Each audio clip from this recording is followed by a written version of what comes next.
কিতা বলা লোভ করলে যে আপনার কি পরিণতি হয়, এই পরিণতি প্রসঙ্গে একটা জলপরি এবং এক কাটুরের গল্প আনছে।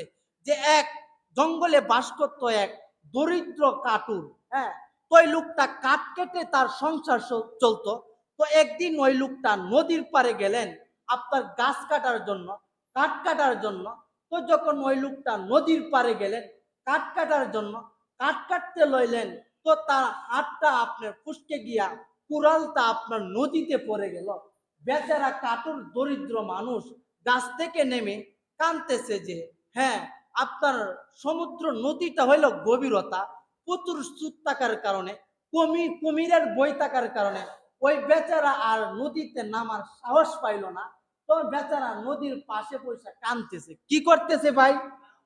আর একটু আসতে বলেন, কি করতেছে ভাই?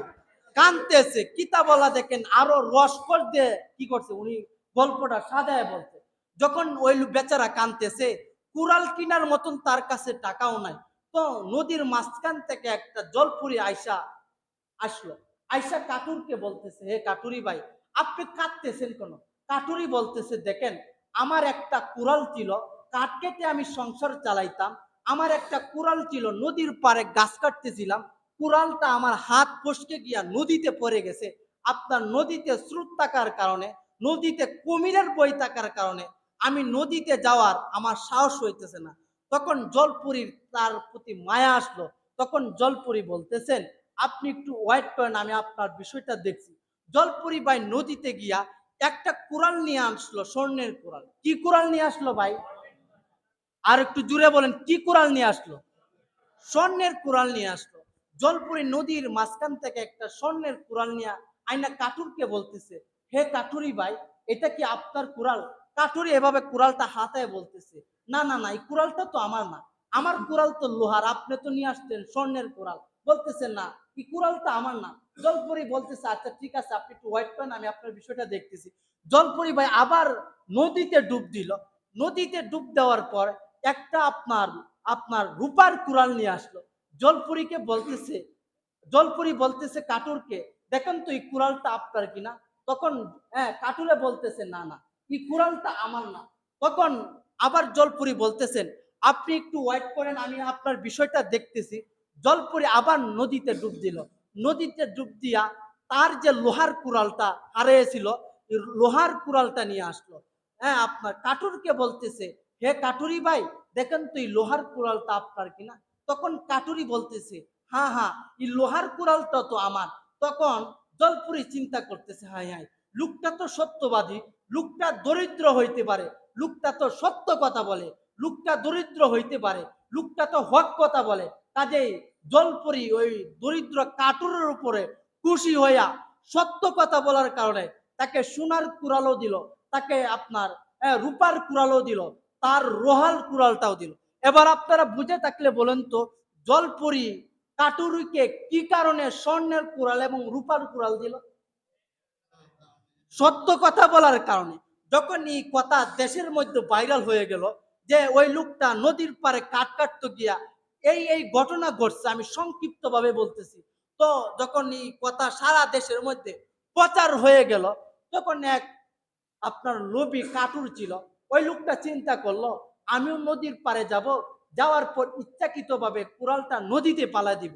তো এক আপনার হ্যাঁ, কাটুর নদীতে গেলেন, যাওয়ার পরে নদীর উপর গাছের মধ্যে উঠলেন কাঠ কাটার জন্য। তখন ইচ্ছাকৃত ভাবে কাঠ কাটতেছে, কুড়ালটা ইচ্ছাকৃত ভাবে হাত থেকে নদীতে ফেলে দিলেন। নদীতে ফেলে দেওয়ার পর গাছ থেকে নেমে আইসা নদীর পাশে মিচামিচি কাঁদতেছে। কি কাঁদতেছে ভাই? আর একটু জুড়ে বলতে হবে, কেমনে কাঁদতেছে ভাই? মিচামিচি কাঁদতেছে। মিচামিচি কাঁদার পরে নদী থেকে চলে আসলো এক জলপুরি। আয়সা বলতেছে, আপনি কাঁদতেছেন কেন? কাটুরে বলতেছে, দ্বিতীয় কাটুরে, আমি তো দরিদ্র মানুষ, আমার কাছে কুড়াল কিনার মতো টাকা নাই। তখন জলপুরি বলতেছে, আচ্ছা ঠিক আছে ঠিক আছে, আপনি একটু ওয়েট করেন, আমি আপনার বিষয়টা দেখতেছি। ভাই জলপুরি নদীর মধ্যে ডুব দিল। নদীর মধ্যে ডুব দেওয়ার পর একটা স্বর্ণের কুড়াল নিয়ে আসলো। স্বর্ণের কুড়ালটা ওই মিথ্যাবাদী কাটুরের সামনে যখন আনলো, কাটুরকে বলতেছে, হে কাটুর ভাই, দেখেন তুই কুড়ালটা আপনার কিনা? তখন দ্বিতীয় কাটুর দেখলো যে স্বর্ণের কুড়ালটা। তখন বলতেছে হ্যাঁ হ্যাঁ স্বর্ণের কুড়ালটা এটাই আমার। তখন জলপুরি তার উপর রাগান্বিত হয়ে গেলেন। এবার আপনারা বুঝে থাকলে বলুন তো, দ্বিতীয় কাটুরের উপর জলপুরি রাগান্বিত হইলেন কেন ভাই? হ্যাঁ, তো আলোচনা বলতে মিথ্যা কথা বলার কারণে সৌরভ ভাই দ্বিতীয় কাটুরের উপরে কি হইলেন আপনার রাগান্বিত হয়ে গেলেন। তো রাগান্বিত হইয়া জলপরি পানির মধ্যে ডুব দিলেন। সন্ধ্যা চইলা গেল, সূর্য হস্তে যাবে যাবে বা এমন অবস্থায় জলপরি ওয়েট করতেছে, আপনার কাটুরে ওয়েট করতেছে, কিন্তু জলপরি তো আর আসে না। কাটুরে মনে মনে বলতেছে হাই হাই, ইচ্ছাকৃত ভাবে লোভের কারণে স্বর্ণের কুড়ালের পাওয়ার অপেক্ষায় ইচ্ছাকৃত ভাবে আপনার গাছের কাঠ কাটতে গিয়ে ইচ্ছাকৃত ভাবে নিজের কুড়ালটাও নদীতে পেলে কি করলাম, নিজের কুড়ালটাও হারাইলাম, স্বর্ণের কুড়ালও কি করলাম না, পাইলাম না। এবার বুঝে থাকলে বলুন তো, সন্ধ্যা হয়ে গেল, জলপুরি তো আর আসে না। ওই বেচারা মনে মনে বলতেছে হাই হাই, লুবে পাপ পাবে মৃত্যু, লুপ করতে গেছিলাম বিদায় আমার নিজের কুড়ালটাও হারাইলো, স্বর্ণের কুড়ালটাও তো পাইলামই না।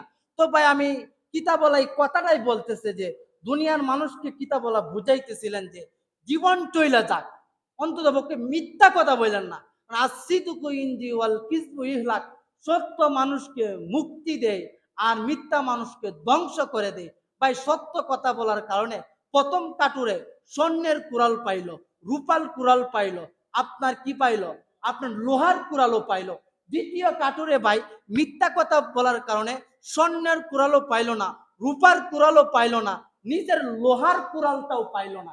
এই জন্য আল্লাহ দুনিয়ার মানুষকে রিশাদ ভাই বুঝাইতেছিলেন যে হে দুনিয়ার মানুষ, তোমরা সত্য কথা বলো, যা হয় সত্য কথা বলো, কারণ মানুষকে ধ্বংসের জন্য, মানুষকে জাহান্নামে নেওয়ার জন্য একটা মিথ্যা কথাই যথেষ্ট।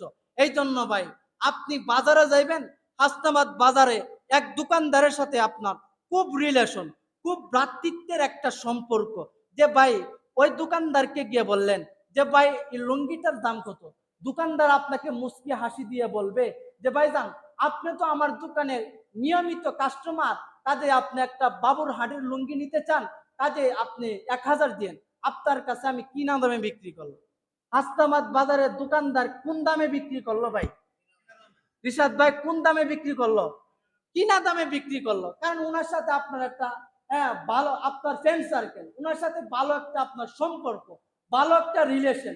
তাহলে আপনি চিন্তা করলেন ওই লোকটার সাথে আমি সবসময় চলি, তার সাথে আমি কেনাকাটা করি, লোকটা কি আমার সাথে মিথ্যা কথা বলবে? তো আপনিও খুশি মনে ওই লোকটাকে 1000 টাকা দিয়া বাবুর হাটের লুঙ্গিটা আপনি নিয়ে আসলেন। ঘটনার চক্রে আপনি আরেকটা দোকানে গেলেন অন্য একটা জিনিস কেনার জন্য, অন্য একটা কাপড় কেনার জন্য। কাপড় কিনে বলতেছেন যে ভাই আমার অমুক কাপড়টা দেন, আপনি কাপড়টা কিনলেন, কেনার পরে বলতেছে ভাই আমি তো আমার একটা ফ্রেন্ড সার্কেল, আমার একটা বন্ধু মানুষ, ওর কাছ থেকে আমি নিত্য প্রয়োজনীয় কাপড়গুলি কিনি, আমার কাছে বাবুর হাড়ের লুঙ্গিটা কিনা দামে বিক্রি করছে। কি দামে বিক্রি করছে? আচ্ছা ভাই আপনারা তো লুঙ্গির ব্যবসা করেন করেন বলেন তো এই লুঙ্গিটা 1000 টাকা দেবে। তখন দ্বিতীয় দোকানদার বলে বাজান এই লুঙ্গিটা আপনার 700 টাকা বিক্রি করে আরো 150 টাকা থাকে আমার। কত থাকে ভাই? 700 টাকা বিক্রি করে কত থাকে? 150 টাকা লাভ হয়। প্রথম দোকানদারে কি বললো, কোন দামে বিক্রি করছে? কিনা দামে বিক্রি করলো। এই যে আপনার সাথে যে দোকানদার বাটপারি করলো, আটপারি করলো, আল্লাহ বলতেছে এই যে এইভাবে যারা বাটপারি করে ব্যবসা করে এই সমস্ত ব্যবসা হইলো হারাম। কি ভাই এই সমস্ত ব্যবসা? আপনি আডানা দিয়ে কিনেন, বলেন যে আমি এইটা অতইলে বেচাম, কত দিয়ে কিনছি না কিনছি এটা আপনার জানার বিষয় না। এতইলে বিক্রি করা আমার, এতইলে বিক্রি করতাম না। আপনি মিথ্যা কথা বইলা কাস্টমারের কাছ থেকে অতিরিক্ত যে টাকা নিতেছেন, এই টাকা কায়া নমাজ রোজা আদায় করলেন, নমাজ রোজা হবে না। এই জন্য আল্লাহ পাক রব্বুল আলামিন আমাকে আপনাকে সকলকে যেন আমরা সত্য কথা বলতে পারি আল্লাহ তৌফিক দান করুন, আমিন বলেন। কারণ আল্লাহ বলতেছেন আহাল্লাহুল বাইয়া ওয়া হারামার রিবা, আল্লাহ সুদকে হারাম করছে আর ব্যবসাকে হালাল করছে। ব্যবসা করা হইল নবীদের সুন্নত, মিনান নাবিয়িন ওয়াস সিদ্দিকিন ওয়াস শুহাদাই ওয়াস সালিহিন। যারা সত্যবাদী ব্যবসায়ী তাদের হাসরটা হবে নবীদের সাথে, ওলিদের সাথে, সিদ্দিকদের সাথে। কাজে আল্লাহ পাক রব্বুল আলামিন আমাকে আপনাকে জীবনে যেন মিথ্যা কথা না বলি, জীবনে যেন সর্বদাই সত্য কথা বলি, লোভ থেকে যেন আমরা বাঁচতে পারি আল্লাহ তৌফিক দান করুন। সকলে বলেন আমিন।